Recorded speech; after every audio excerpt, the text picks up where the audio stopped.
When the moon hits your eye like a big pizza pie, that's amore. When the world seems to shine like you've had too much Hello everybody, wine, Rivet that's here. Welcome back to the Hacienda. Today we're going to make something a little bit seasonally early, but still in all absolutely delicious. We're making pasta e fagioli, which is an Italian pasta and beans. Here in the States, we know it as pasta fazoole, and everybody has got to have eaten this at one point in their life. It's about as popular Italian food as pizza or spaghetti is. So easy to make. And I'm going to show you a little bit more authentic way to make it, a little twist. What we've got here is we got rosemary, we got celery, and I made sure I picked celery with the leaves, because I like adding chopped leaves to the dishes that call for celery because they have so much more flavor. A green bell pepper, an onion.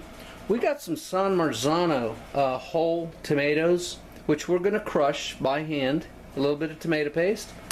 Chicken stock, of course, cannellini beans. Now, the beauty about this recipe, it is truly a peasant dish. You can use anything that you have in the kitchen to make this soup. You can use borlotti beans, pinto beans, red kidney beans, any kind. I like cannellini, they're white kidney beans. I found them at the store. We're going to get them. You want to use a small shaped pasta. Ditalini is just perfect for it. This is the pasta I always use when I make it. Of course, an onion. And we've got some Parmesan Reggiano that we're going to grate and put it on top as a little topping. Okay? Did I mention chicken stock? Yep, we're going to use that too. Now what I'm going to do is go outside and I'm going to grab a couple leaves of basil from the garden and we're going to add that too. I forgot to grab them, put them out here. So stick with me and I'll show you how it's done. Okay folks, one of the things that you do to make the right pasta fazoole is it's supposed to be a little on the thick side, closer to a stew than a real soup. And how you make it thick is you take the cannellini beans and you mash them down. Now you can use a food processor, an immersion blender while they're in the soup. I'm doing it old school. I'm going to use a regular old potato masher and just mash them down like that. Alright, in a pot over medium-high heat, we're going to add, I'd say a generous half cup, 3/4 cup of olive oil. More to taste if you want. You really can't use too much. Okay, and what we're going to do is once it heats up, we're going to sweat out the onions. Right, once the oil starts looking like it's getting hot, it's getting all wavy in there, let's add the one medium chopped onion, a small dice. Okay, we're going to turn down the heat to medium, and we're going to stir that around there for about 2 minutes and let it get sweated out. Alright, 2 minutes in there. Now we're going to add a generous, I'd say about a tablespoon of minced garlic.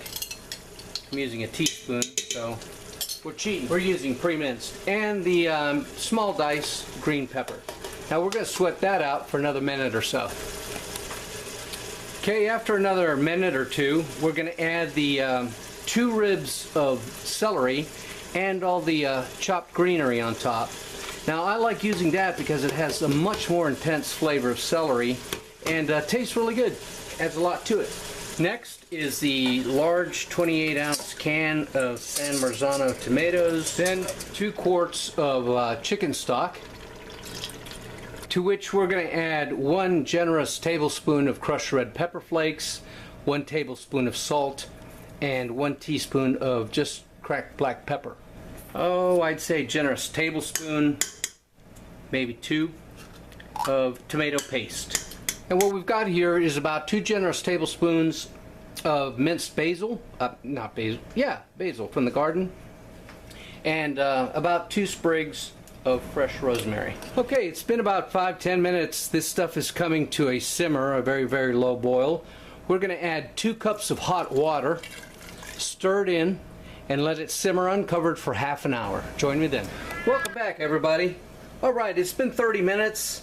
This stuff has been simmering. I just finished stirring it up, and that long stem of the rosemary I fished out, all the rosemary leaves fell off.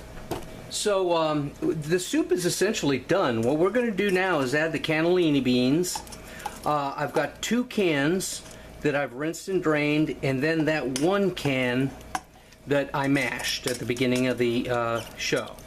Okay, now we're going to stir that in, and we're going to want to heat it through because the beans are already cooked. Now I'm going to share a little secret with you here. Give me a moment. Let me combine all that off camera. Alright, so what I did is I ended up adding that 4th can of cannellini beans in here to thicken it up even a little bit more.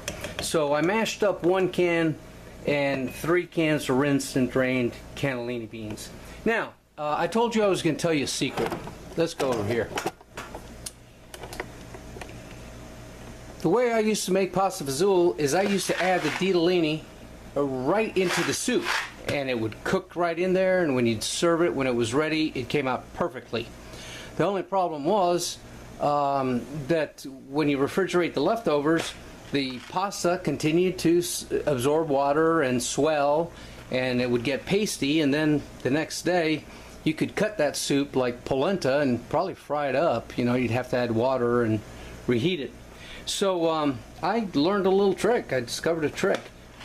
Make the pasta on the side, drain it, put it in the bowl, and then ladle the soup over it. That way you have your pasta separate, it doesn't get pasty, and you can refrigerate the leftover pasta as well.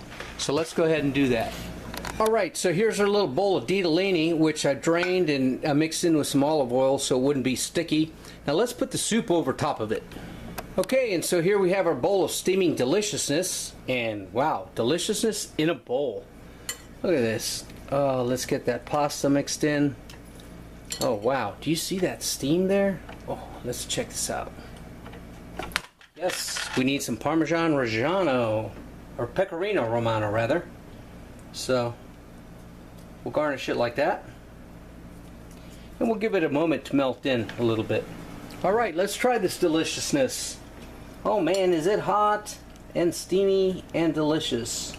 So I'm going to try it here. Hope I don't burn myself. I always say that, don't I? I always end up burning myself too. Mmm. Oh my. Now that's a hearty soup. Oh yeah. Basil, rosemary, olive oil, everything diffused together beautifully. Thanks for watching, people. Take care. Bye-bye. Make you drool just like a pasta fazoole, that's amore. When you dance down the street with a clouded